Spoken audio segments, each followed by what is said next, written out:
नमस्कार, देवभूमि के दंगल में आप सभी का स्वागत है। मैं हूं आपके साथ यशी शुक्ला और देवभूमि के दंगल में आज हम बात करेंगे महिलाओं का साथ जीत का प्रयास।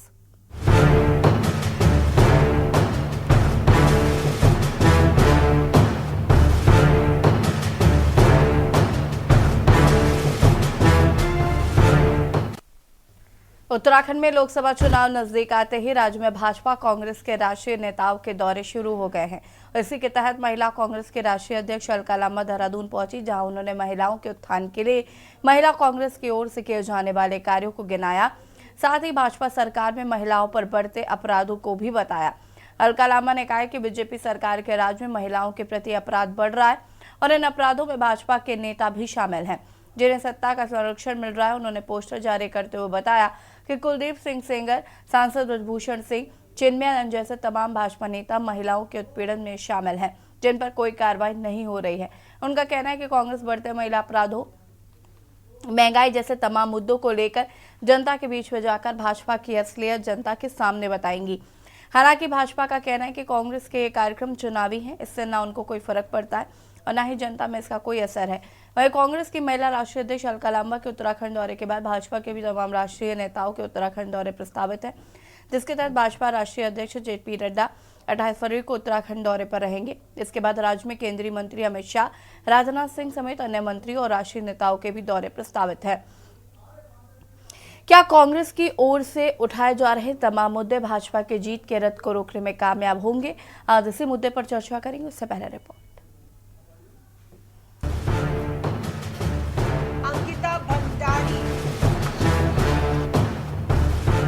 चुनाव नजदीक आते ही उत्तराखंड में राष्ट्रीय नेताओं के दौरे और जुबानी जंग तेज हो गई है।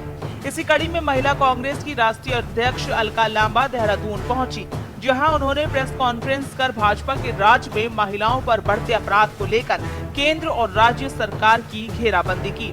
अलका लांबा ने कहा कि बीजेपी सरकार के राज में महिलाओं के प्रति अपराध बढ़ रहा है। इन अपराधों में भाजपा के भी नेता शामिल हैं, जिन्हें सत्ता का संरक्षण मिल रहा है। उन्होंने पोस्टर जारी करते हुए बताया कि कुलदीप सिंह सेंगर, सांसद ब्रजभूषण सिंह, चिन्मयानंद जैसे तमाम भाजपा नेता महिलाओं के उत्पीड़न में शामिल हैं, जिन पर कोई कार्रवाई नहीं हो रही है। उनका कहना है कि कांग्रेस बढ़ते महिला अपराधों, महंगाई जैसे तमाम मुद्दों को लेकर जनता के बीच में जाकर भाजपा की असलियत जनता के सामने बताएगी। हालांकि भाजपा का कहना है कि कांग्रेस का ये कार्यक्रम चुनावी है, इससे न उनको कोई फर्क पड़ता है और न ही जनता में इसका कोई असर है। महिला कांग्रेस के संगठन में बड़े बदलाव होने जा रहे हैं। संगठन को मजबूत करने पर चर्चा होगी। नारी न्याय सम्मेलन में राहुल गांधी जी की जो भारत जोड़ो न्याय यात्रा के 5 बिंदु हैं, उन पे चर्चा होगी। बिंदु पहला नारी न्याय है, दूसरा युवा न्याय, किसान न्याय, श्रमिक न्याय, भागीदारी न्याय। इस न्याय पर बात होगी। महिलाओं के प्रति जो अपराध है उस पर बात होगी कि डबल इंजन की सरकारें जहां जहां हैं, चाहे वो उत्तर प्रदेश है, हरियाणा है, आपका जो भी राज्य है हमारे, वहां पर किस तरह से महिलाओं के प्रति अपराध बढ़ा है और न्याय नहीं मिल रहा। चाहे वो मणिपुर हो, गुजरात की बिल्किस बानो हो, हरियाणा की साक्षी मलिक हो, भाजपा के सांसद, विधायक और मंत्री अपराधी हैं, दोषी हैं। सत्ता संरक्षण दे रही है, कानून को अपना काम नहीं करने दे रही, बेटियों को न्याय नहीं मिल रहा। देखिए, हर मामले में विधायी कार्रवाई जो होती है हमने की है। जो दोषी होते हैं वो जेलों की सलाखों के अंदर है। इनके शासन के मैं गिनाने लगूंगा तो आज तक भी वो दोषी कभी जेल की सलाखों के अंदर नहीं गए। इसलिए दूसरे उपदेश देना आसान होता है, अपने गरिमा में झांक कर देखें। वहीं कांग्रेस की महिला राष्ट्रीय अध्यक्ष अलका लांबा के उत्तराखंड दौरे के बाद भाजपा के भी तमाम राष्ट्रीय नेताओं के उत्तराखंड दौरे प्रस्तावित है, जिसके तहत भाजपा राष्ट्रीय अध्यक्ष जेपी नड्डा 28 फरवरी को उत्तराखंड दौरे पर रहेंगे। इस दौरान वह पार्टी पदाधिकारियों के साथ बैठक करने के साथ ही बूथ स्तर तक संगठन को मजबूत करने और आगामी कार्यक्रम निर्धारित करने पर चर्चा करेंगे। जानकारी के मुताबिक जेपी नड्डा के बाद राज्य में केंद्रीय मंत्री अमित शाह, राजनाथ सिंह समेत अन्य मंत्रियों और राष्ट्रीय नेताओं के भी दौरे प्रस्तावित हैं। तमाम राष्ट्रीय नेताओं की ओर से सभा को संबोधित करते हुए भाजपा के पक्ष में माहौल बनाया जाएगा। हालांकि कांग्रेस भाजपा नेताओं के इस दौरे पर तंज कस रही है, लेकिन भाजपा पूरी तरह से जीत के लिए आश्वस्त है। भारतीय जनता पार्टी लोकसभा चुनाव की दृष्टि से कई कार्यक्रम तय हुए हैं और उसमें हमारे बूथ अध्यक्ष और बूथ अध्यक्ष से ऊपर के सभी पदाधिकारियों के ऐसा कुमाऊं क्लस्टर का एक सम्मेलन प्रस्तावित है, जिसमें पार्टी के राष्ट्रीय अध्यक्ष आदरणीय जेपी नड्डा जी रहेंगे। ऐसा हमारे 2 क्लस्टर बने हैं, एक अल्मोड़ा लोकसभा नैनीताल लोकसभा का एक है कुमाऊं क्लस्टर, पौड़ी टिहरी हरिद्वार इन 3 लोकसभाओं का एक क्लस्टर गढ़वाल क्लस्टर है। उनका राष्ट्रीय अध्यक्ष हों, हमारे राष्ट्रीय अध्यक्ष हों, हमारी महिला अध्यक्ष, उनकी महिला अध्यक्ष ही अपने अपने जो उनके राजनीतिक रीजन से उसके लिए आएंगे भी, और ये आना भी चाहिए।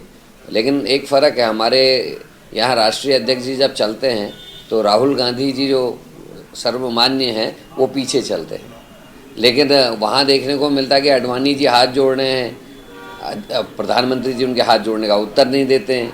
वहाँ ये देखा जा रहा है कि वो प्रधानमंत्री को अगर माला पहनाई जा रही बड़ी, हमारे यहाँ तो सब घुसते हैं, वहाँ राजनाथ सिंह जी को और नड्डा साहब को झटका दे के बाहर फेंका जा रहा है।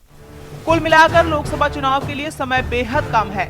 यही वजह है कि राज्य में राजनीतिक दौरे और जुबानी जंग तेज हो गई है। वहीं नजदीक आते ही राजनीतिक दलों की तमाम वर्गों को साधने की कोशिशें भी तेज कर दी गई हैं।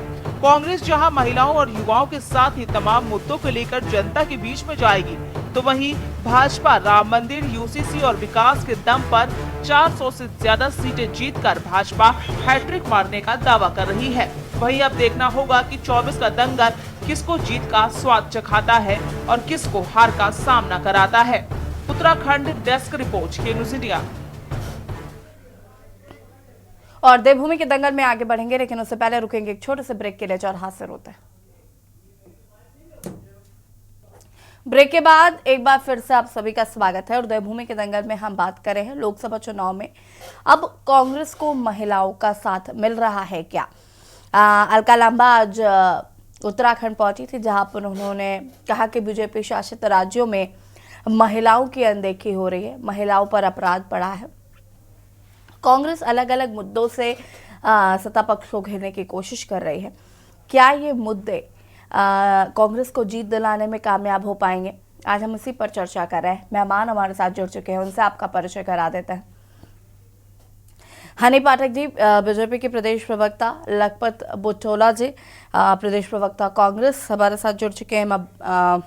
अनिल थपलियाल जी, केंद्रीय प्रवक्ता यूकेडी, हमारे साथ जुड़ चुके हैं। और सुभाष झा जी, वरिष्ठ पत्रकार, हमारे साथ जुड़ चुके हैं। आप सभी का बहुत बहुत स्वागत है। सबसे पहले शुरुआत करेंगे लखपत बुटोला जी आपके साथ ही। अलका लांबा आज उत्तराखंड पहुंची और यहां पर उन्होंने कहा कि बीजेपी शासित राज्यों में महिलाओं का उत्पीड़न हो रहा है। एक बाकायदे पोस्टर उनके द्वारा दिखाया गया जिसमें अलग अलग लोगों के चेहरे थे और उन्होंने कहा कि महिलाओं के सम्मान के साथ खिलवाड़ किया जा रहा है। तो देश की आधी आबादी को साधने की कोशिश भी कांग्रेस कर रही है और कांग्रेस अलग अलग मुद्दों को उठा रही है। क्या कहना चाहते हैं सबसे पहले तो इस पर? मैं एक चीज कहता हूँ कि देखिए, ये राजनीति और वोट साधने की बात नहीं है। देखो, महिलाओं का सम्मान संविधान में भी और समाज में भी होना चाहिए। जहां तक मैं आपसे भी कहना चाहता हूँ कि आप भी हैं आज अपने एक बहुत ही देश के बहुत ही समृद्ध चैनल के पे आप एंकर के भूमिका निभा रहे हैं, तो हमारी बहनें ऐसे आके आते तो अच्छा लगता है। देश के अलग अलग बहुत विधाओं में महिलाओं ने अपनी योग्यताएं दिखा रहे हैं, आगे बढ़ रहे हैं, लेकिन जिस तरह से महिलाओं का अपमान, महिलाओं के साथ जिस तरह की घटनाएं आप पिछले उत्तराखंड के पिछले 2022, 23 और 23-24 का भी आप आंकड़ा लेके देखे तो उत्तराखंड में लगातार महिलाओं के अपराध में बढ़ोतरी हुई है। और आप देखोगे इस बढ़ोतरी में जहां तक जो उन लोगों की सम्मिलितता पाई गई वो कहीं ना कहीं भाजपा या भाजपा की विचारधारा से कनेक्ट रहे हैं। और इसको पार्टी ने कहा हम ऐसा नहीं कि ये केवल चुनावी मुद्दा, ये बहुत अहम सामाजिक मुद्दा है और ये मुद्दा केवल राजनीति से जोड़ के नहीं देखा जा सकता। इस मुद्दे को ये राष्ट्र के, देश के सम्मान की बात है और हमारे उन माताओं बहनों के लिए भी है जो आगे बढ़ना चाहती है, जो समाज में एक मौका देती है और समता का और समानता का अधिकार देती है। लेकिन वास्तव ग्राउंड पे ये हो रहा नहीं हो रहा, ये देखने वाली बात है। और हम देख रहे हैं जहां तक 2014 से लेकर 2023 के बीच जो लगातार देश के अंदर हो, जहां भाजपा शासित राज्य हूँ, मैं विशेषकर देवभूमि उत्तराखंड की भी बात कर रहा हूँ, चाहे वो भाजपा के ऑफिस से लेकर, चाहे भाजपा के कार्यालय से लेकर, चाहे भाजपा के विधायक से लेकर, चाहे मंत्री से लेकर, बहुत सारे लोगों पे आरोप लगे हैं, लेकिन उनकी छानबीन नहीं हुई। चाहे अंकिता के मामले से लेकर उनके माँ बापों ने तो सुसाइड तक की बात कह दी है। ये जो अपराध महिलाओं के प्रति बढ़ा है, वो समाज के लिए अच्छा नहीं, घृणित समाज की एक ठीक मनोवृत्ति है। दिखाता है। मुझे लगता है कि भाजपा एक अच्छी सोच के साथ इस पे काम करेगी। इसको राजनीतिक मुद्दे से ज्यादा अहम सामाजिक और हम लोगों की, हमारी माताओं बहनों से जुड़ा हुआ ठीक एक है, अहम मुद्दा है। लखपत जी वापस आते हैं, इस पर विस्तार से चर्चा करेंगे। जरा सबका पहले रिएक्शन ले लेते हैं, उसके बाद बातचीत करेंगे। हमें हनी पाठक जी का रुख करना चाहेंगे। हनी जी, महिला सुरक्षा को लेकर एक बड़ा मुद्दा कांग्रेस इसे बना रही है। हालांकि लखपत जी ने अभी कहा कि यह राजनीति का विषय नहीं है, ये महिलाओं के सम्मान सुरक्षा की बात है, इस पर राजनीति नहीं होनी चाहिए। लेकिन देश की आधी आबादी को साधने की कोशिश बिल्कुल है, क्योंकि जिस तरीके से लोकसभा चुनाव है, और मुझे लगता है हर राजनीतिक पार्टियां अपना अपना जो भी उनके एजेंडे हैं वो उस पर अपना अपना काम कर रही हैं। तो ऐसी कड़ी में कांग्रेस भी इस पर काम कर रही है और अलका लांबा जी काफ़ी सक्रिय हैं। अभी यूपी में उन्होंने प्रेस कॉन्फ्रेंस की थी, अब यूके में कर रही हैं। क्या कहना चाहते हैं? देखिए, ऐसा ही है जी, कितने दिन पहले इन्होंने प्रेस कॉन्फ्रेंस करने के बारे में सोचा। चलिए, नींद से जागी मिसेस अलका लांबा, उनको होश तो आया कि वो कांग्रेस की राष्ट्रीय महिला अध्यक्ष है, उनको अपनी ही महिलाओं से मिलना चाहिए। तो वो शायद अपनी ही महिलाओं से मिलने आई है, क्योंकि इस तरह का कोई मुद्दा तो है नहीं। हाँ, अगर इनको इतना ज्यादा दर्द था, लड़ सकती है, क्योंकि इनका तो नारा रहा है लड़की हूँ, लड़ सकती हूँ। लेकिन अब किसी और जहाँ पे गठबंधन की बात आए, अपने राज्यों की बात आए, तो चुप रह सकती हूँ। तो ये संदेश खाली तो शायद इन लोगों को किसी को नजर नहीं आ रहा होगा। धारीवाल जी का वो बयान याद नहीं आ रहा होगा, पुरुषों का प्रदेश है, बलात्कार तो होंगे ही होंगे। इस तरीके की चीजें ये शायद भूल जाते हैं और उनका पुतला दहन करना भूल जाते हैं। मैं एक सवाल यशी जी पूरे अपने पैनलिस्ट से पूछना चाहती हूँ, क्या बेटी बेटी में फर्क करना चाहिए? राज्य को देख के आकलन लगाना चाहिए कि यहाँ पर बेटी के साथ अन्याय हुआ है तो हमें यहाँ खड़े होना है, और यहाँ भी हुआ है तो हमें यहाँ खड़े नहीं होना है, क्योंकि हमें वहां पर वोट की राजनीति करना है। बेटी बेटी में फर्क क्यों? इस चीज का जवाब मुझे मिसेस अलका लांबा दे। आपके प्रतिष्ठित चैनल पर मैं उनसे एकदम रूबरू होकर ये सवाल पूछना चाहती हूँ, एक प्रेस कॉन्फ्रेंस इस पर भी करें कि बेटी बेटी में कांग्रेस की पार्टी के लोग ये इस तरीके से खिलवाड़ क्यों करते हैं, फर्क क्यों करते हैं। दूसरी बात का मैं इनको बुटोला भाई साहब को जवाब देती हूँ, मेरे वरिष्ठ हैं, आदरणीय है, इनकी बातों को जो इन्होंने बातें कही राजनीति से हट कर कही, लेकिन अच्छी कही, लेकिन ये अपने कांग्रेस के प्रदेश अध्यक्ष को, अलका लांबा जी को, इन सबको शायद नहीं सिखा पाए। और कांग्रेस की तो आदत है, जो अपने वरिष्ठ लोग होते हैं उनको उनकी काट कैसे करनी है वो उनको बहुत अच्छे से आता है।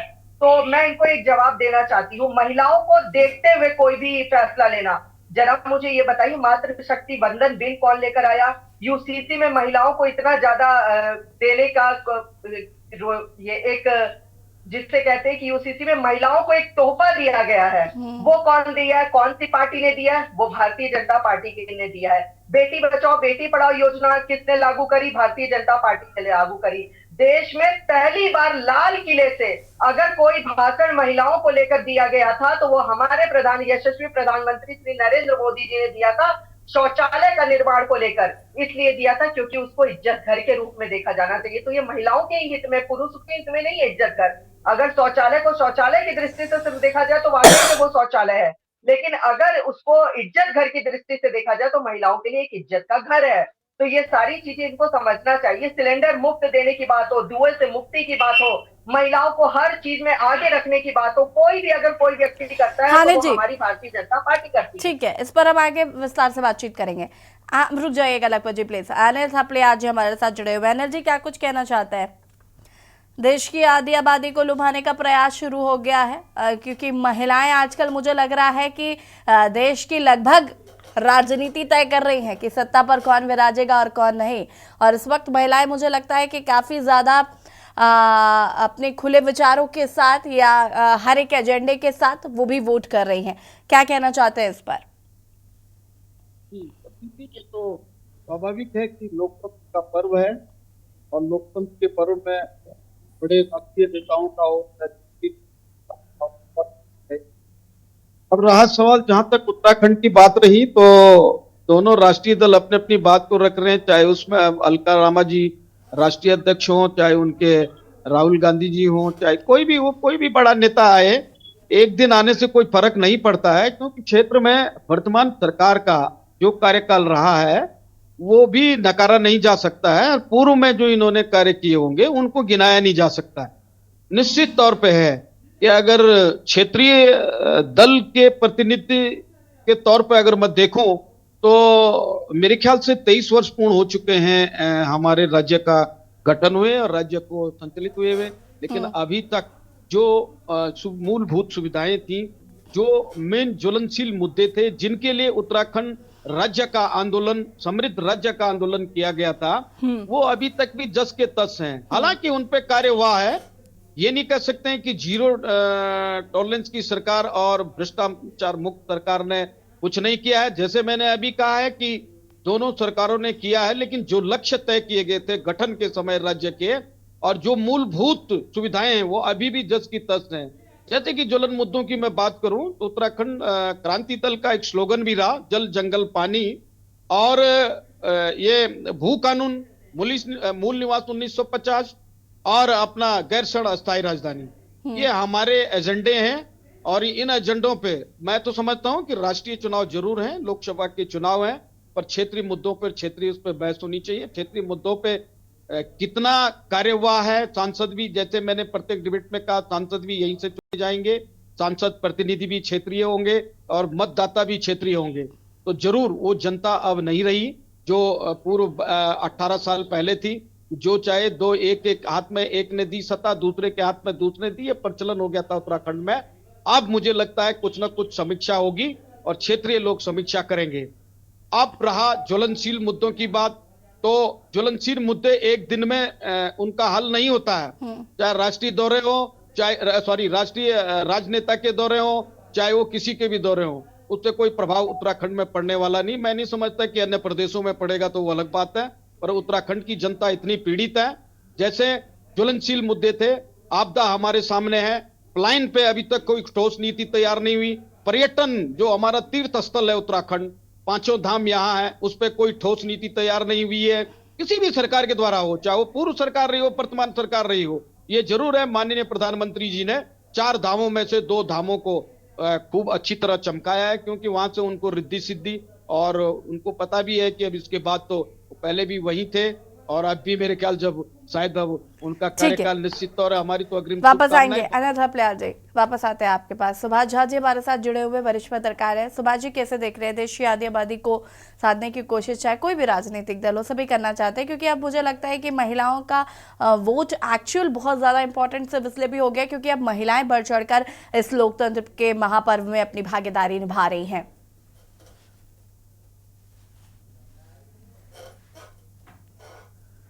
हर पार्टी की अपनी रणनीति होती है और पार्टी अपनी रणनीति के हिसाब से काम करेगा। हमारी आवाज जा रही है क्या? जी जी जी, हेलो, जी जी, कंटिन्यू करिए प्लीज। तो उस हिसाब से कांग्रेस को भी हक है अपनी राजनीति करने का, और उस हिसाब से भाजपा को भी हक है अपनी राजनीति करने का।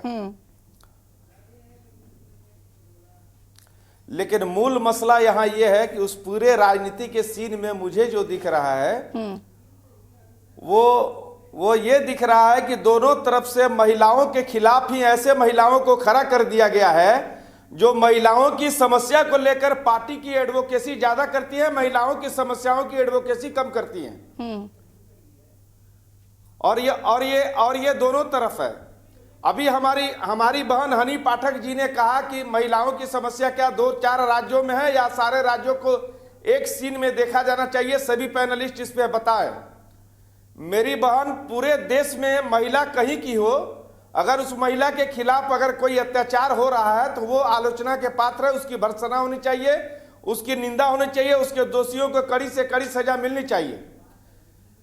लेकिन ये सजा कब मिलेगा? जब कोई सेंगर को बचाने में कोई पार्टी लगेगी तब, जब कोई हाथरस के दलित बेटी को रातों रात जलाया जाएगा तब, जब कोई खेल मंत्री के खिलाफ कोई पदक लाने वाली इस देश की राष्ट्रीय महिला 2-2 महीने धरने पर बैठेगी और सुप्रीम कोर्ट उसमें इंटरफेयर करेगा, तब जाकर के FIR होगा तब, और उसके बाद हमारी बहन लोग एडवोकेसी करेंगी। तो आप पार्टी का काम ज्यादा करती है, आप महिलाओं का काम कम करती हैं। ये दोनों पार्टियों के लिए मैं बोल रहा हूं। कांग्रेस वहां ममता बनर्जी की सरकार में अगर महिलाओं पर अत्याचार हो, कांग्रेस नहीं बोलेगी। कांग्रेस राजस्थान में कांग्रेस महिलाओं पर अत्याचार हो, कांग्रेस नहीं बोलेगी। जी, इसके बाद आऊंगी। यहाँ अंकिता भंडारी के साथ हुआ, उसकी माँ लिख करके बता रही है कि फला आदमी वीआईपी के वजह से हमारी बेटी की हत्या हुई, और उसकी बात को तवज्जो नहीं दिया जा रहा है। ये किसको इसके लिए दोषी मानेंगे? सवाल मूल मसला ये है कि ये टोटल चीज, और उसके खिलाफ दो चार महिला प्रवक्ताओं को खड़ा किया जाता है कि तुम जाकर के एडवोकेसी करो। अब राजनीति यहां खड़ी हो गई है। उसके बचाव में 4 महिलाओं पार्टी के प्रवक्ता आते हैं, जबकि होना यह चाहिए कि अगर गलत है तो गलत है, वो चाहे यहां हो चाहे कहीं और हो। मूल मसला यहां है, और ये पूरी राजनीति सीन में भाजपा और कांग्रेस दोनों में ये देखने को मिलता है। बिल्कुल। अब रह गई बात कि दोनों पार्टियां अब इलेक्शन नजदीक हैं, तो अपने हिसाब से राजनीति करेगी। अब लोगों को चिंता होगा, जनता का चिंता होगा, ये सारी चीजें जन मुद्दे उखड़ेंगे, गड़े हुए मुद्दे उखड़ेंगे, ये सारी मामला है। ठीक है, सुभाष जी वापस आएंगे, आप सभी हमारे साथ बने रहिए। उसके बाद हनी जी आपका जवाब लेंगे। यहाँ पर रुकेंगे एक छोटे से ब्रेक के लिए, जो और हाजिर होता है। ब्रेक के बाद एक बार फिर से आप सभी का स्वागत है, और देवभूमि के दंगल में बात कर रहे हैं महिलाओं का साथ जीत का प्रयास। चर्चा इसी पर बेहमार हमारे साथ लगातार बने हुए हैं, और हनी पाठक जी का रुक कर लेता है। हनी जी अपनी बात को पूरा कर सकते हैं, उसके बाद लखपत बटोला जी आपके पास आते हुए। कहावत है याशी जी, परम रम्य उत्तम यह धरनी, जैसी करनी वैसी भरनी। तो इन्होंने जैसा किया है, जनता ने इनको वैसा ही जवाब दिया है। दूसरी बात, अभी मेरे बड़े भाई सुभाष झा जी मुझे कह रहे थे कि वहां पर भी आवाज होनी चाहिए, करनी चाहिए, तो बेटर है और लोगों को भी कहे ये बात कि तुम लोग वहां पर भी आवाज उठाओ कि उस जगह पे चुप्पी साध रखी है। जब बंगाल में एक टीचर को सिर्फ बच्चे को मारने के लिए नंगा दौड़ा दिया जाता है, तब पता नहीं क्यों चुप रह जाती हैं लड़कियां, वैसे लड़ने के लिए आतुर हो जाती हैं कांग्रेस पार्टी की लड़कियां। अब मैं दूसरी बात आती है योजनाओं पे और सरकारी और महिलाओं पर। अगर किसी ने काम किया है तो वो भारतीय जनता पार्टी की सरकार ने काम किया है। चुनावी मौसम को देखते हुए नहीं, महिलाओं को 30% आरक्षण सरकारी नौकरी में देने का कार्य चुनावी मौसम से बहुत पहले हमारी भारतीय जनता पार्टी पुष्कर सिंह धामी जी की सरकार ने किया था। मुख्यमंत्री नारी सशक्तिकरण योजना के अंतर्गत महिलाओं को प्रोजेक्ट कोस्ट के तहत 30% या 1 लाख रुपए की सब्सिडी प्रदान करने की बात हमारी भारतीय जनता पार्टी पुष्कर धामी की सरकार ने किया था। और समूह को योजना के तहत 5 लाख तक बिना ब्याज का ऋण देकर उनको उत्पादन को बेचने की व्यवस्था करने वाली बात अगर किसी ने कही तो वो भारतीय जनता पार्टी ने कही। तो महिलाओं को हर क्षेत्र में अग्रणी बनाने की भूमिका को लेकर अगर कार्य किया है तो भारतीय जनता पार्टी की सरकार ने कार्य किया है। मेरी बात सुनिए, अगर ये योजनाएं धरातल पर हैं, जैसे महिलाओं के लिए ये योजनाएं हैं, बहुत अच्छी बात है, लेकिन आपसे विपक्ष पूछ रहा है कि अगर आप महिलाओं के लिए कर रही हैं ये सब, तो अंकिता भंडारी को अब तक न्याय क्यों नहीं मिला? क्यों उनका परिवार आज सुसाइड करने की बात कह रहा है? भाई जाहिर है कि आप बहुत काम करिए, लेकिन आपको पता होगा कि अगर आपने कुछ भी एक चीज नहीं की है तो आपको उसके लिए ही टारगेट किया जाएगा। और ये सभी के जीवन का एक बहुत बड़ा सत्य भी है कि आप जो दुनिया में बहुत अच्छाई करिए, लेकिन आप एक चीज खराब करेंगे, आप नजरों में आएंगे। अगर आप कह रहे हैं कि हमने इतनी योजनाएं लाई हैं लेकिन अंकिता भंडारी को न्याय नहीं मिला, तो आपसे पूछा जाएगा ना कि फिर क्यों महिलाओं के लिए अगर आप इतने जतन कर रही हैं तो इस महिला को न्याय क्यों नहीं? जैसे जी मैं उसी पर आ रही थी, तब तक आपने मुझे रोक दिया अपनी बात से। अब मैं आपको उसका भी जवाब देती हूँ। भाई साहब ने ये कहा कि एक व्यक्ति का नाम लिया अंकिता भंडारी की माता जी ने, और उसकी कार्यवाही हमने नहीं करी। मैं यशी जी आपको एकदम विश्वासपूर्ण तरीके से ये विश्वास दिलाती हूँ कि अगर उन्होंने जिस व्यक्ति की बात कही है वो कोर्ट में जाकर उसके खिलाफ सबूत पेश करे, क्योंकि उनका मामला कोर्ट में चल रहा है। अगर उसमें रत्ती भर भी सच्चाई पाई जाएगी तो निश्चित तौर पर हमारी पार्टी उसमें किसी भी प्रकार से बीच बचाव करने आगे नहीं आएगी, क्योंकि आर्य परिवार के बारे में जैसे ही पता लगा उनका निष्कासन त्वरित किया गया। विदिन 1 आवर उनका निष्कासन किया गया, एकदम भी हीला हवाली नहीं करी गई। और मैं आपको दूसरी बात का जवाब देना चाहूंगी, जब कोई केस कोर्ट में चलता है तो कोर्ट में ही सबूत पेश करने होते हैं। आप बिल्कुल जिस व्यक्ति का नाम आपको इतने साल इतने महीनों बाद याद आया है, पहले नहीं याद आया अब याद आया है, तो आप उस व्यक्ति के खिलाफ सबूत कोर्ट में जाकर पेश तो करिए। अगर उसमें रत्ती भर भी सच्चाई पेश होगी निकल के आएगी तो हमारी भारतीय जनता पार्टी सबसे पहले उनके खिलाफ खड़ी होगी, क्योंकि हमारी पार्टी में बचाव की प्रक्रिया नहीं चलती है। और निर्दोष जो होता है उसको बचाने की प्रक्रिया चलती है। दोषी को हम लोग किसी भी प्रकार से बख्शते नहीं है। अभी इसका प्रत्यक्ष एग्जाम्पल आपको पुष्कर धामी जी की सरकार में देखने को मिल रहा होगा कि किशन चंद जैसे उद्यान विभाग के घोटाले में जो पकड़े गए थे वो कितने आईएएस पीसीएस अधिकारियों को जेल की हवा खानी पड़ रही है, आईएफएस अधिकारियों को जेल की हवा खानी पड़ रही है हमारी सरकार के अंतर्गत। तो किसी प्रकार से दोषी को हमारी सरकार नहीं बख्श रही है। और जहां तक बात है लाखपत बुटोला तो जी, मैं निश्चित तौर पर यही कहूंगी। ठीक है बुटोला साहब, सहमत है हनी जी की बातों से? हमारी बहन जी बहुत अच्छा बोलते हैं, बहुत दबंग भी है। हम चाहते हैं देश की महिलाएं ऐसी दबंग हो। लेकिन मैं एक बात है, सरकारी एक आंकड़ा एनसीआरबी का आंकड़ा कहता है कि उत्तराखंड में 2021-22 में 46% महिला अपराध में बढ़ोतरी हुई है। 22-23 के अंदर कहा जाता है कि 37.5% की बढ़ोतरी हुई है।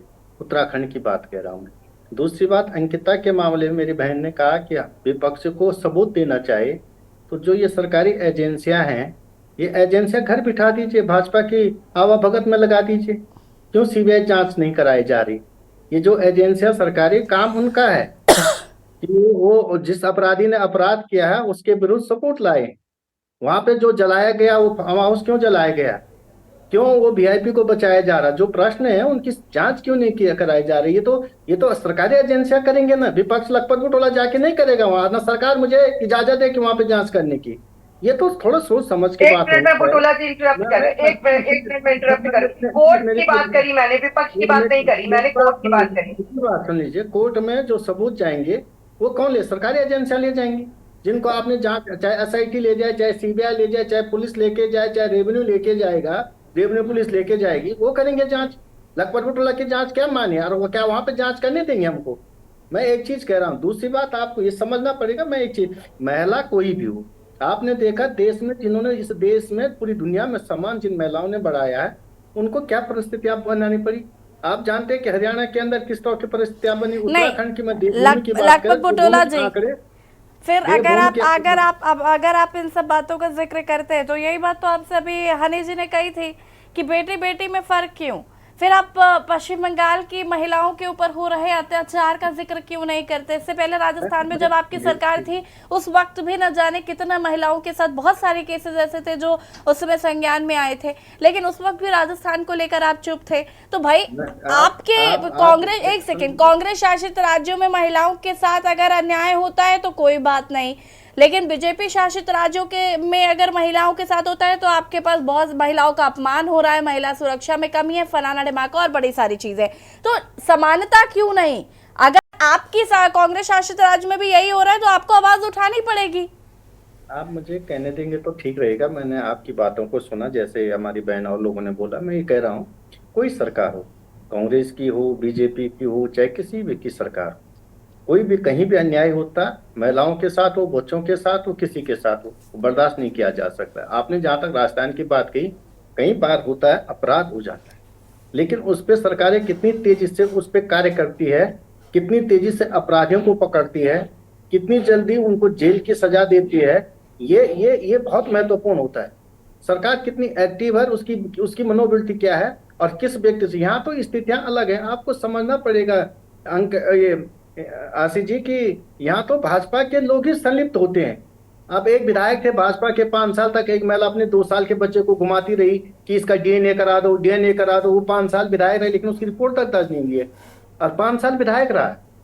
ये हमारी बहन कह सकते हैं। भाजपा के प्रदेश कार्यालय पे आरोप लगे, एक बड़े संगठन के व्यक्ति पे लगे, एक महिला ने लगाए, लेकिन उस महिला को बाद में चुप कराया गया। बात यह है कि किस पार्टी से जुड़े हुए, क्यों सरकार उनको बचा रही, क्यों सहदे, बात उसकी है। बात आप उस पर मत कीजिए कि अपराध पश्चिम बंगाल में हो रहा, क्यों जेल नहीं जाना चाहिए, कौन बचा रहा उनको। देश में बड़ी सरकार भी है, छोटी सरकार भी है। यदि छोटी सरकारें विफल होती, बड़ी सरकार का कार्य जिम्मेदारी है कि उन लोगों को सजा दे। मैं ये जरूर कह सकता हूं आपसे, सुन लीजिए, सुन मुझे थोड़ी बात पूरी 30 सेकंड दीजिए मुझे। मैं ये कह रहा हूं कि सरकार की नियत पे, महत्वपूर्ण सवाल सरकार की नियत पे है कि सरकार क्यों सह दे रही, क्यों एक पार्टी से जुड़े व्यक्ति हैं ये सारे। ये ज्यादा महत्वपूर्ण सवाल है बहन। और इसको लेकर के मैं कह रहा हूं कि जहां पे आप देखो महिला अपराध से जुड़े हुए, चाहे महिला अपराध हो, इस तरह के अपराधों में जुड़े हुए किस पार्टी के व्यक्ति हैं। मैंने तो उत्तराखंड में एक विधायक का उदाहरण दिया, मैंने एक संगठन मंत्री का उदाहरण दिया, मैंने एक पदाधिकारी का उदाहरण दिया। अभी जो आपको पता होगा भी ये कुमाऊं में हुआ है, मंडल अध्यक्ष ने किया। हरिद्वार के अंदर उदाहरण दे रहा हूं मैं, किस पार्टी के व्यक्ति हैं ये तो देखने वाली बात है ना, उन पर सरकारें क्या कार्रवाई करे, ठीक इस है। चीज पे नियत पे हम सवाल उठा रहे हैं। लखपत जी, हम इसका जवाब हनी जी से लेंगे, लेकिन उससे पहले हेमा भंडारी जी, आम आदमी पार्टी के प्रवक्ता हमारे साथ जुड़ चुके हैं। हेमा भंडारी जी, बहुत बहुत स्वागत है आपका। हम देशी आदि आबादी की सुरक्षा को लेकर बात कर रहे हैं, जहां पर कांग्रेस ने इसे एक बड़ा मुद्दा बनाया है। और आज अलका लांबा जी थी, उन्होंने बीजेपी पर कई निशाना साधा कि बीजेपी शासित राज्यों में महिलाओं की सुरक्षा को लेकर कई सवाल उठाए हैं। क्या कुछ कहना चाहते हैं इस पर, क्योंकि अब आप भी गठबंधन का हिस्सा है।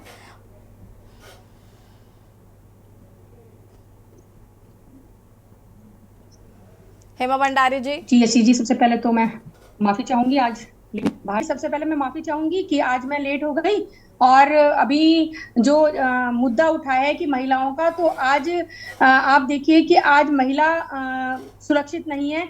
आज सरकार है, देखिए लगातार भाजपा की ही सरकार है, अभी तो कांग्रेस की सरकार पहले थी, 2 ही सरकारें रही हैं। और आज देखिए कितने महिलाओं के मुद्दे हैं। अंकिता भंडारी को अभी तक न्याय नहीं मिल पाया, वीआईपी का नाम उसके माँ बाप ने ले भी लिया है। तो अगर धामी जी उसमें त्वरित एक्शन लेते या उस वीआईपी के खिलाफ, तो हम कहते कि महिलाओं के विरोधी सरकार नहीं है ये। लगातार जो है देखिए 10 साल से भाजपा की ही सरकार है, और 10 साल से अगर भाजपा की सरकार है तो हम कह रहे हैं कि अब चुनाव आने वाले हैं, तो अपने कामों को लेके जनता के बीच में जाएं। अगर अच्छा किया है, आज बेरोजगार सड़कों पर है, आज जो ये अपने जो कर्मचारी हैं वो सड़कों पर हैं, और अपने उसको लेके भू कानून को लेके, अपने मूल निवास को लेके, मतलब पेंशन को लेके आज सड़कों पर आंदोलन कर रहे हैं। तो क्यों कर रहे हैं? अगर सरकार ने इनकी मांगे मानी होती,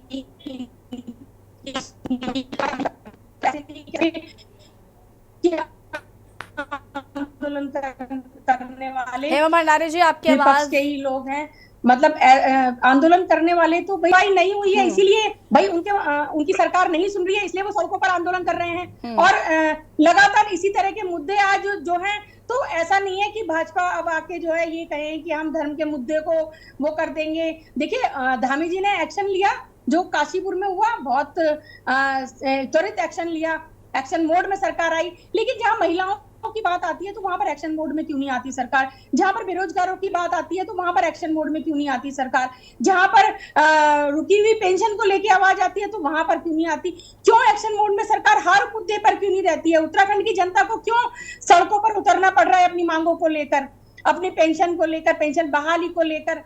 तो अगर ये काम किया है 10 साल सरकार ने, तो उनको कहने की तो जरूरत ही नहीं है। जनता उन्हें वोट देगी, जनता समर्थन करेगी, लेकिन आज उसको लेके नहीं जाके कि इनको तो जरूरत ही नहीं है। 10 साल अगर काम किया होता तो आज इनको ये नहीं कहना पड़ता जो इस तरह के वो कर रहे हैं, ये रंगाई, ये पुताई। मतलब सबको पता है कि भाजपा संसाधन का उपयोग, जो सरकारी दुरुपयोग किस तरह से करती है, वो तो चंडीगढ़ के चुनाव में देख ही लिया है कि किस तरह से सरकारी तंत्र का दुरुपयोग भाजपा कर रही है। तो भाजपा जो है, चाहे वो युवा विरोधी सरकार कह लीजिए, महिला विरोधी सरकार कह लीजिए, बुजुर्गों को के विरोधी सरकार कह लीजिए, उत्तराखंड विरोधी सरकार कह लीजिए, भाजपा है। ठीक है, ठीक है, ठीक है, ठीक है, ठीक है। वापस आते हैं आपके पास हेमा जी, और चर्चा को आगे बढ़ाएंगे। रुकेंगे छोटे से ब्रेक के लिए, और हाजिर होते हैं। ब्रेक के बाद एक बार फिर से आप सभी का स्वागत है, और बात कर रहे हैं महिलाओं का साथ जीत का प्रयास। चर्चा इसी पर मेहमान हमारे साथ लगातार बने हुए हैं। सप्लियाल जी, क्या कुछ कहना चाहते हैं? हेमा जी ने देखिए बताया कि किस तरीके से महिलाओं के उत्पीड़न की बात उन्होंने कही। अंकिता भंडारी एक बड़ा मामला है, लेकिन जिस तरीके से अनिल जी भी कह रही थी कि महिलाओं के उत्थान के लिए उनकी सरकार निरंतर काम कर रही है। ये तो सत्य बात है कि ये एक शांतिपूर्वक राज्य था उत्तराखंड प्रदेश में। जब राज्य नहीं बना था, उससे पहले की मैं बात करूं तो बहुत शांत वातावरण था। इस प्रकार के अत्याचार, इस प्रकार के बलात्कार महिलाओं, हमारी बहू बेटियों के साथ, और इस प्रकार का कोई अभद्र कोई चीज सुनने को नहीं आती थी। जब राज्य बना तो हमने एक अपेक्षा रखी, ये भी एक समृद्ध राज्य में होगा, और सभी 27-28 राज्य थे उस समय। हमने 28-27वें राज्यों में इसकी गिनती थी। ये राज्य जो है एक अग्रिम राज्य रहेगा, हर क्षेत्र से चौमुखी विकास रहेगा, महिला सशक्तिकरण को लेकर के, और जैसे मैंने बताया पलायन को लेके, रोजगार को लेके, महंगाई को लेकर के जो ज्वलनशील मुद्दे हैं। अब सवाल इस बात का है कि उत्तराखंड में वर्तमान सरकार दावा तो करती है कि महिला सशक्तिकरण को लेकर के कड़े कदम उठाए गए हैं, लेकिन सबसे बड़ा उदाहरण जो है अंकिता भंडारी कांड है, ये वास्तविक है। क्यों आज तक उस वीआईपी का नाम डिस्क्लोज नहीं हुआ है, और क्या कारण है कि उस वीआईपी पे जो है एक्शन नहीं हुआ है? तो निश्चित तौर पे है कि कहीं ना कहीं महिला, हमारी माँ, बेटी, बहू, बहन, वो कहीं ना कहीं भयभीत है सुरक्षा को लेकर के। अभी मैं बात करूं हल्द्वानी में जो ये अतिक्रमण को लेकर के हुआ, अब्दुल अभी तक फरार है, उसका बेटा अभी तक फरार है, 300 लोग जख्मी हुए हैं और 6-7 लोगों की वहां पे मृत्यु हुई है। तो वो लोग कौन जिम्मेदार है उसका? तो सुरक्षा की जिम्मेदारी तो वर्तमान लॉ एंड ऑर्डर मेंटेन करना वर्तमान सरकार का काम है। तो ये तो वर्तमान सरकार को सोचना चाहिए कि महिलाओं को लेकर के क्या सशक्तिकरण, ऐसा क्या कदम बनाया है। यूसीसी लाना अच्छी बात है, यूसीसी का समर्थन है, कब लागू होगा पूर्ण तरह से, उसमें है क्या, यूसीसी में एक्ट है क्या, किन किन जातियों को, महिला को लेकर विशेष क्या है, ये सारी चीजें अभी एक प्रश्न है।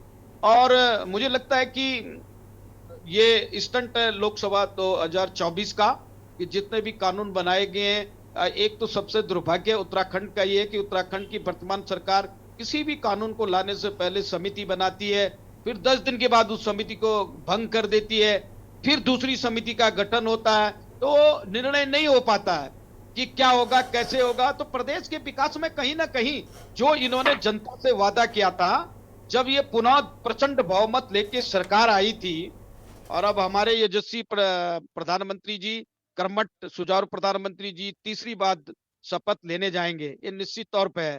तो एक चीज बताइए कि तीसरी बार अगर ये दावा करते हैं कि हम सरकार बना रहे हैं, हमारी केंद्र और राज्य सरकार की योजनाएं बिल्कुल गांव-गांव तक पहुंच चुकी हैं। इनका एक स्लोगन भी था, अंतिम गांव में अंतिम व्यक्ति का विकास।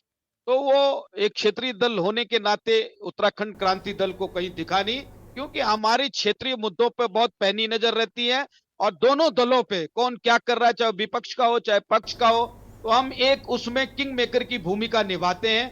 और उम्मीद है आने वाले चुनाव में भी, निकाय से लेकर लोकसभा से लेकर आगामी दूर तक की हमने सोची है 27 तक की, तो निश्चित तौर पर कि यूकेडी अपना वर्चस्व कायम रखेगी। और जो स्थानीय मुद्दे वर्तमान सरकार पूर्व चलिए ठीक है अनंत अपलिया जी, आप ऐसे ही वर्तमान के और जो भी स्थानीय मुद्दे हैं यूकेडी से ही उम्मीदें हैं, बाकी राष्ट्रीय दल तो क्या कर रहे हैं, अपनी अपनी राजनीति चमका रहे हैं। खैर, हनी पाठक जी आपका रुख करते हैं। 2024 की शुरुआत होते ही हम देख रहे हैं कांग्रेस काफी एक्टिव हो गई है, कांग्रेस के नेता आ रहे हैं लगातार। शारजा कुमारी जी अभी आई थी, अलका लांबा जी आई हैं, मल्लिकार्जुन खड़गे भी आए थे।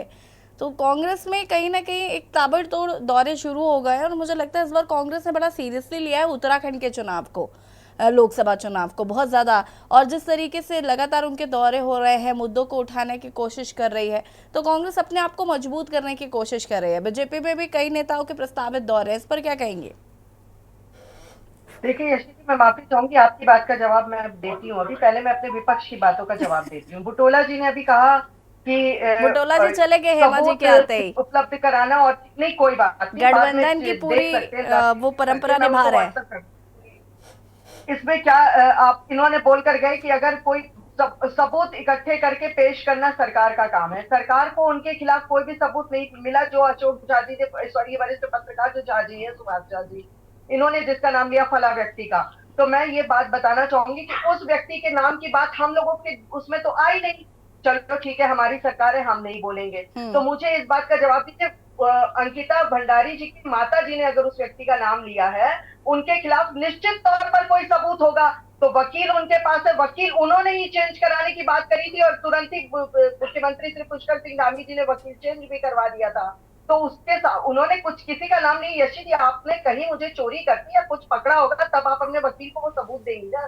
गलत कह रही हूँ मैं, इस पॉइंट पे तो मैं सही हूँ। आपने हनी पाठक का नाम लिया, तो जरूर आपको कोई उन हनी पाठक के खिलाफ सबूत मिला होगा। आप अपने वकील को दीजिए, कोर्ट में हनी पाठक को पेश करवाइए। दूसरी बात, अभी आम आदमी पार्टी की नेता हेमा भंडारी जी बोल रही थी कि रंगाई पुताई में लगते हैं। तू बोले तो बोले, चलनी क्या बोले, जिसके खुद 72 छेद, पूरा सरकारी पैसा अपने शीश महल में लगा दिया, पता नहीं कहाँ कहाँ से टाइल मंगवा के लगा दी, लाखों के पर्दे लगा दी और वो बात करती है कि रंगाई पुताई हम करते हैं। अपना पहले तो हेमा भंडारी जी डिबेट में बैठना सीख कर आइए, बीच में नहीं बोला जाता है। दूसरी बात मैं आपको आंकड़ों की बात, एनसीआरबी के आंकड़ों की अभी बड़ी घटना मेरे को लगाई जा रही थी, उसके बात का जवाब दे राजस्थान की 3,45,535 केस में बढ़ोतरी हुई। अरे यार किसके साथ बैठा देती हैं आप ये चीज? हनी पाठक जी, नहीं इस तरीके का बिहेव नहीं, रुक जाइए हनी जी प्लीज। अरे हेमा भंडारी जी रुकेगा, मैं आऊंगी आपके पास प्लीज। हेमा जी आपको शायद नेटवर्क नहीं मिल रहा और पता नहीं क्या बोली जा रही है, समझ नहीं आ रहा, पूरी डिबेट का सत्यानाश। हेमा जी शायद आपका नेट इशू भी है, हम वापस आते हैं। हेमा जी की आवाज को फिक्स करेगा प्लीज, उनकी आवाज नहीं आ पा रही है। हनी पाठक जी आप कंटिन्यू करिए, मैं डिबेट लीव कर दूंगी। हनी पाठक जी प्लीज आप कंटिन्यू करिए प्लीज। अब मैं दूसरी बात का जवाब देना चाहती हूँ कि जो अभी थपलियाल भाई साहब ने कहा था कि देखिए ऐसा है भाई साहब, निश्चित तौर पे आपका सवाल बिल्कुल जायज है कि वो पकड़ा नहीं गया जिसका नाम आपने अभी लिया, लेकिन आप ये बात तो देखिए कि कितने ज्यादा अपराधियों को त्वरित कार्रवाई करके पकड़ा गया। आरोपी मुख्य जो था मुल्ला अमूर जफरू, उसको और राज्य सरकार ने इन जिहादी दंगइयों पर एनएसआई के तहत कार्रवाई करी गई है। तो इस तरीके से बहुत सारे अपराधी पकड़े हैं, जिंदा कारतूस पकड़ी गई है और काफी कि कांग्रेस ने अब आना जाना शुरू किया, अब उनको पता लगा चुनाव है। देखिए ऐसा है ना, क्या है ना कि कांग्रेस इस समय राहुल गांधी जी को लॉन्च करने की प्रक्रिया में पूरी तरीके से लगी है कि इनको लॉन्च कैसे किया जाए। तो पद यात्रा करे, पद यात्रा करने के बाद 3 राज्य छोड़ दिए, 3 राज्य हार गई कांग्रेस, फिर उसके बाद अब न्याय यात्रा कर रहे हैं, जनता न्याय फिर करेगी। तो ये सिर्फ एक फोकस किए हुए हैं कि इन्हें राहुल गांधी जी को लॉन्च करना है, इन्होंने जनता के बारे में नहीं सोचा है। गठबंधन किया, गठबंधन पूरी तरीके से टूट गया इनका। तो ये सारी चीजें हैं, इनको सोचनी चाहिए, विचार करनी चाहिए कि इनको उसी समय क्यों याद आती है। और दूसरी बात मैं आपको कहना चाहूंगी यशी जी, अन्याय कभी भी ये स्वीकार नहीं करता, अन्याय कभी भी ये स्वीकार नहीं करता कि वो अन्याय कर रहा है। ठीक है हनी जी काफी समय आपको मिल गया है, वक्त की भी चूंकि कमी है, रुकेगा हनी जी वक्त की कमी है और काफी समय आपको दे दिया गया है। हेमा भंडारी जी फटाफट अपनी बात को पूरा करेंगे, उसके बाद सुभाष जी आपकी अंतिम प्रतिक्रिया। नेटवर्क कितने सड़े हुए आ रहे हैं, उसमें ये हनी पता जी नहीं क्या बोल रही है, समझ नहीं आ रहा है। हनी जी पोथड़ा बांध के बैठ गई हैं और उसको पढ़ रही है सरकार ये है सरकार वो है। अरे हम मेरे हाथ में तो कुछ भी नहीं है मैडम। हनी जी बीच में कौन इंटरप्ट कर रहा है अभी? हनी जी बीच में कौन इंटरप्ट कर रहा है अभी? कमी है तभी आप चश्मा लगाएंगे। चश्मा आप ना उतार कर देखिए, शायद चश्मे से आपको सफाई से नहीं दिखाई दे रहा। यार यशी जी आई एम रिक्वेस्टिंग, इनको मैं हटा रही हूँ क्योंकि कुछ बोल तो पा नहीं रही है, फूल जुलूल बातें कर रही है, पूरी डिबेट का लास्ट में सत्यानाश। हनी जी प्लीज इस तरीके से नहीं बोलिए। चंडीगढ़ का पता चल गया ना, लोग अनिल थपलियाल जी, यहाँ पर आपका अनिल थपलियाल जी, ठीक है अनिल थपलियाल जी फटाफट अपनी बात को पूरा करिएगा प्लीज, बहुत कम शब्दों में। वो गिनवा देंगे 10 साल में धन्यवाद। ठीक है अनिल थपलियाल जी की आवाज हम तक दिया पर। सुभाष झा जी अंतिम प्रतिक्रिया आपकी। राहुल गांधी को लॉन्च करने के लिए ये इस तरीके से इवेंट ऑर्गेनाइज किया जा रहा है जैसा कि हनी जी कह के गए, कितना सहमत है? और फटाफट अपनी बात को पूरा करेगा प्लीज। मैं अपना टोटल समय आपको भी दे देता हूं, चूंकि आपने मुझे आज समय नहीं दिया, इसलिए ये समय भी आप ही को समर्पित है, आप जिसको चाहें दे दें। सुभाष जी माफी चाहूंगी, फिर भी अंतिम प्रतिक्रिया आपकी।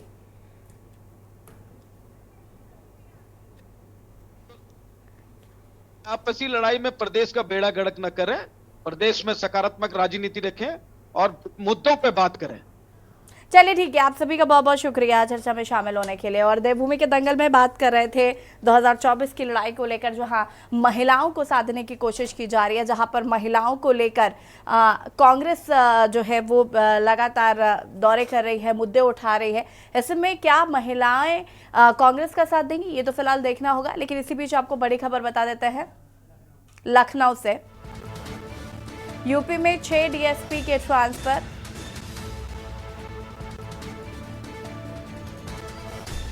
दरवेश कुमार सिद्धार्थनगर जिला ट्रांसफर, अरुण कुमार सिंह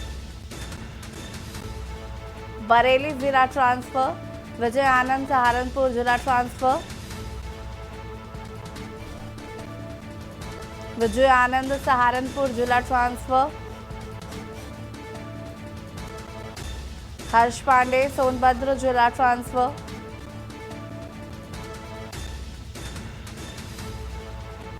एसएन वैभव पांडे सहारनपुर जिला ट्रांसफर,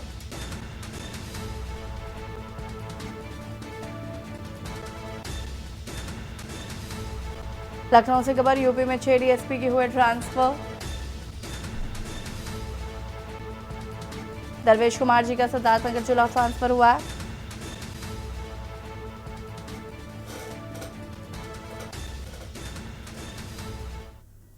और देवभूमि के दंगल में फिलहाल देखते रहिए न्यूज़ इंडिया। नमस्कार।